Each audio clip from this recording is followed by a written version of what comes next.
আজকে পুনর্যাত্রা উল্টো রথ। প্রভু জগন্নাথ দেব আজকে গুন্টিচাগড় মাসির বাড়ি থেকে ফিরছেন মন্দিরে। আবার 1 বছরের অপেক্ষা, 1 বছর বাদে আবার প্রভুকে আমরা দেখতে পাবো। আমিও একটি জগন্নাথ মন্দির দর্শনে চলেছি, আমার সাথে তোমরাও চলো। এটি ব্যারাকপুর গান্ধীঘাটের কাছে অবস্থিত। এখানে তোমরা কিভাবে আসবে বলে দেবো। Welcome back to my channel Swati Samaddar vlogs. খুব প্রাচীন এই মন্দিরটা ব্যারাকপুর স্টেশনের খুব কাছেই অবস্থিত। শিয়ালদহ থেকে ব্যারাকপুরগামী যে কোনো ট্রেনে এসে স্টেশনের 1 নম্বর প্ল্যাটফর্ম থেকে বাইরে আসার পরে টোটো বা অটো নিয়ে বলতে হবে জগন্নাথ দেব মন্দিরে যাব, যে কেউ তোমাদের পৌঁছে দেবে। এই মন্দিরের পুরোহিত কিন্তু কোনো বাঙালি নন, তিনি ওড়িশা থেকে আগত এবং এখানে নিয়মিত তিনি পুজো করে থাকেন। যারা জগন্নাথ দেবের ওইখানে মন্দিরে পুজো করেন তাদের মধ্যেই একজন এখানকারের পূজারী। আজকের দিনে প্রভুর কী প্রিয় খাদ্য তোমরা জানো?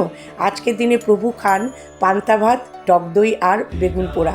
হ্যাঁ বন্ধুরা, তোমরাও এই খাবারটা ট্রাই করে দেখতে পারো জগন্নাথ দেবের প্রসাদ হিসাবে। তো আজকের মতো টাটা।